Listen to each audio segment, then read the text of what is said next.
आज हम RIMS bill पर चर्चा कर रहे हैं और मैं इस विधेयक का जहाँ तक रिम्स का सवाल है उसका समर्थन करता हूँ। मेरा ऑब्जेक्शन 6-7 बातों को लेकर के है और माननीय मंत्री जी, मैं विशेष रूप से आपका ध्यान आकर्षित करना चाह रहा हूँ और बड़ा दुर्भाग्यपूर्ण स्थिति के साथ कहना चाहता हूँ कि हम लोग ही अपनी शक्तियाँ कम करते चले जा रहे हैं। और उल्लेख करना चाहता हूँ, जो बिल ब्यूरोक्रेट्स के द्वारा बना दिए जाते हैं, शायद मैं नहीं कहता कि आप नहीं जाते हैं, उसको अध्ययन करते होंगे।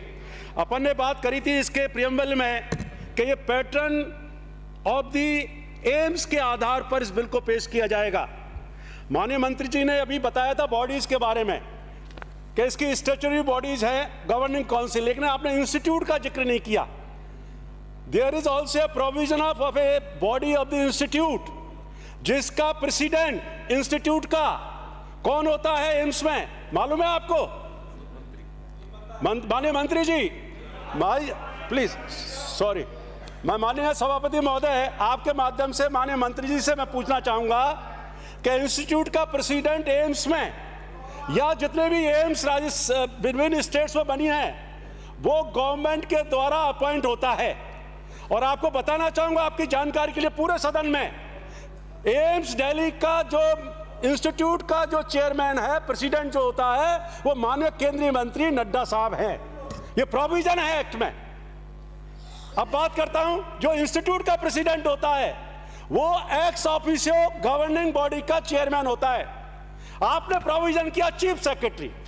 अफसोस है और मैं 8 करोड़ जनता के समक्ष कहना चाहता हूं कि पता नहीं क्या कारण है कि जो ब्यूरोक्रेट्स लिख के लाते हैं और एज इट इज उसको अप्रूव कर दिया जाता है कि chief secretary will be the president of governing body का चेयरमैन। कम से कम मैं हाथ जोड़ के विनती कर रहा हूं सदन के सामने कि इसका प्रोविजन कर दीजिए कि गवर्नमेंट के द्वारा नियुक्त व्यक्ति ही इंस्टीट्यूट का प्रेसिडेंट होगा और बीइंग ए प्रेसिडेंट वो गवर्निंग बॉडी का चेयरमैन होगा। ये करिए, नहीं तो अन्यथा बड़ी दिक्कत रहेगी।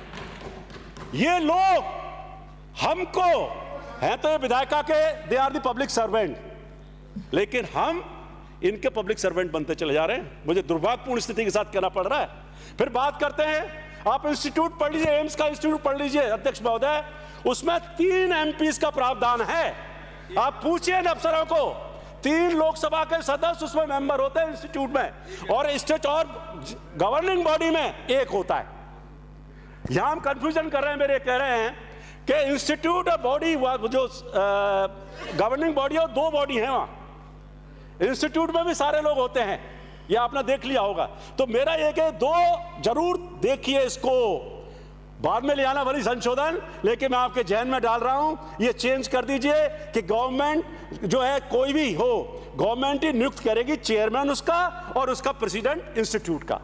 दूसरी बात मैं कहना चाहूंगा माननीय अध्यक्ष महोदय, तीसरी बात टीचिंग की बात कर रहा हूं। आपने लिखा है इसमें, हम एम्स की बात कर रहे हैं, आपको जानकारी है एम्स अंडर ग्रेजुएट एजुकेशन भी देता है नहीं देता है? तो रिम्स क्यों नहीं दे सकता? आपको जानकारी है PGI institute of Chandigarh research, यहां ऑफिसर्स बैठे होंगे दीर्घा में, वो जानते हैं इस चीज को कि पीजीआई चंडीगढ़ में भी एक्ट में प्रोविजन है, हालांकि वो एक्सक्लूसिवली पोस्ट ग्रेजुएट इंस्टीट्यूट के लिए है, लेकिन अब वहां मांग हो गई है और शायद 2025 से वहां यूजी का मेडिकल कॉलेज खुलने जा रहा है और उसका बजट क्या है आपको मालूम है? 2500 करोड़ रुपए। चौथी चीज मैं कहना चाहूंगा, आपने देखा है कि ये आरयूएचएस कितने कैंपस है, ज्योग्राफिकल एरिया क्या है, कितना होगा? पूछ रहा हूं, आप बता देना मेरे को कितना होगा। आपको मालूम है एम्स में कितना है? जिस एम्स की हम बात कर रहे हैं वो है 213 एकड़ और कब का है वो? 1956 का। अंदाज लगाइए।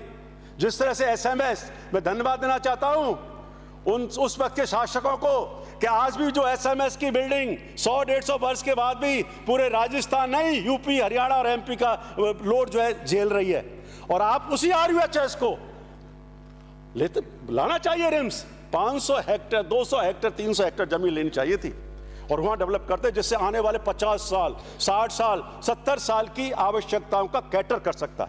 तो एक इसको भी देखिए, जो लोग कह रहे हैं, जो आशंका, रिम्स के विरोध में कोई नहीं है, या जितने भी लोग रिम्स के मैं समझता हूं उसके विरोध में नहीं है।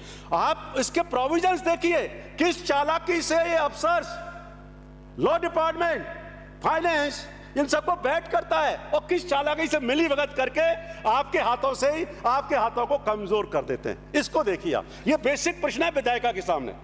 एक फिर मैं आना चाहूंगा, आपने कहा इसमें एक लिखा, इसमें लिख दिया इसमें, this shall be the for exclusively post graduate education. भाई वो है क्या लिखने की जरूरत थी, सीधा लिख देते मेडिकल एजुकेशन। आप भविष्य में रहता मेडिकल कॉलेज खोलते, आपका मेडिकल कॉलेज है उसी को अपलोड कर, जो अपग्रेड वो करके वो इंस्टीट्यूट का कॉलेज होता है। क्या प्रॉब्लम है, इनसे पूछना आप अधिकारियों से। भाई इसके पीछे पर्पस क्या है कि वो मेडिकल कॉलेज जो आप इसको RUHS उसकी संपत्ति तो ले रहे हैं आप, और वो बच्चों की गारंटी भी ले ली है। सर ये बहुत इंपॉर्टेंट है, मैं जो 2 मिनट दीजिए, मैं केवल बेसिक की बात कर रहा हूँ। थर्ड स्टेज है। एक बात और कहना चाहूंगा, नहीं इसमें कोई वो नहीं है, मैं केवल जहन में आपके ला रहा हूं जिससे कि अगली बार आप संशोधन लेके आए तो इन चीजों को प्रोविजन कर लें। एक बात कहना चाहता हूं, फंड्स कहीं भी एम्स में या PGI में जो भी फंड्स आते हैं, चाहे वो गवर्नमेंट दे और चाहे वो फीस के द्वारा आए, वो वहां रहते हैं और गवर्नमेंट विल डिसाइड कि उन फाइनेंस डिपार्टमेंट विल डिसाइड कि उन फंड्स को कहां इन्वेस्टमेंट किया जाएगा। आपको मालूम है क्या करने जा रहे हैं, क्या घोटाला करेंगे, सुन लीजिए। जो सरप्लस फंड होगा वो कहां इन्वेस्ट कर सकती है गवर्निंग बॉडी, जहां कोई विधायिका एक आदमी होगा, कहां कर सकती है, स्टॉक्स में, शेयर्स में एंड सिक्योरिटीज में। पब्लिक की मनी का दुरुपयोग करने का अधिकार आप इन ऑफिसर्स को दे रहे हो। यह सोचने का विषय है कि गवर्नमेंट या डिसाइड करे इन्वेस्टमेंट वहां किया जाए, ये नहीं कि एक बॉडी होता है कि आप जानते हो कॉर्पोरेशंस में प्राइवेट बैंक्स को दे देते हैं, सिक्योरिटीज में दे देते हैं और आप जानते हो उसका कमीशन मिलता है। आपको मालूम होगा सिक्योरिटीज में इन्वेस्टमेंट करने पर, स्टॉक मार्केट में इन्वेस्टमेंट करने पर कमीशन का प्रोविजन होता है। क्या द्वार खोल रहे हैं, ये पहली बार देखा है मैंने किसी भी गवर्नमेंट इंस्टीट्यूशन में कि उसको stock and share market finance department will decide. Finance department के इंस्ट्रक्शंस होने चाहिए कि आप फंड्स को कहा, जितने भी कॉर्पोरेशंस हैं PD अकाउंट होता है या गवर्नमेंट बताती है या कॉमर्स जो पब्लिक सेक्टर कमर्शियल बैंक्स हैं वहां भी वहां इन्वेस्ट करते हैं, वहां डिपॉजिट करते हैं। आप तो पूरा अधिकार दे रहे हैं, ये सोचने की बात है। श्री थावरचंद सर मैं बिल्कुल खत्म ही कर रहा हूं, सबको अवसर मिला दो साहब, बुराइए। देखिए मैं श्री थावरचंद, देखिए एक और बात, लास्ट मैं सभापति महोदय, श्री थावरचंद बहुत इंपॉर्टेंट बिल है। इस चीज पे ऐतराज है जब माननीय सदस्य अच्छे केवल मैं आपको सजेशन आगे दे ना रहे सारा विषय और आगे ना सुनिए, हमारे प्रतिपक्षी ने बिल कहा के ऊपर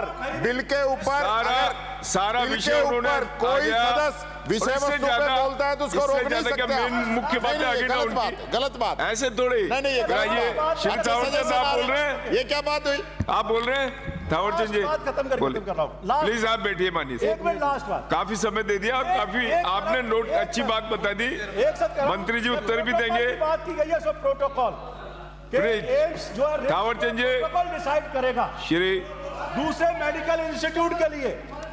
भाई ICMR क्या होगा, नहीं ये बड़ी पार्टी डाल रहे हो, इसमें टाइम होता है क्या? माननीय अध्यक्ष, अगर बिलों पे ही सदस्य डिबेट नहीं करेंगे तो किस पे करेंगे? किस पे करेंगे आप बताइए? बोलती कमाल हो गया। मैं केवल जहन में ला रहा हूं कि हम लोग रिम्स श्री का कोई थावरचंद। प्रॉब्लम कर रहा हूं, मैं केवल जहन में ला रहा हूं ये ऑफिसर्स क्या करना चाहते हैं। एक प्रोटोकॉल की बात कही है इसमें, नहीं बोलना। they will decide the protocol Shri Chhagan Singh, other Shri Chhagan Singh Rajpurohit,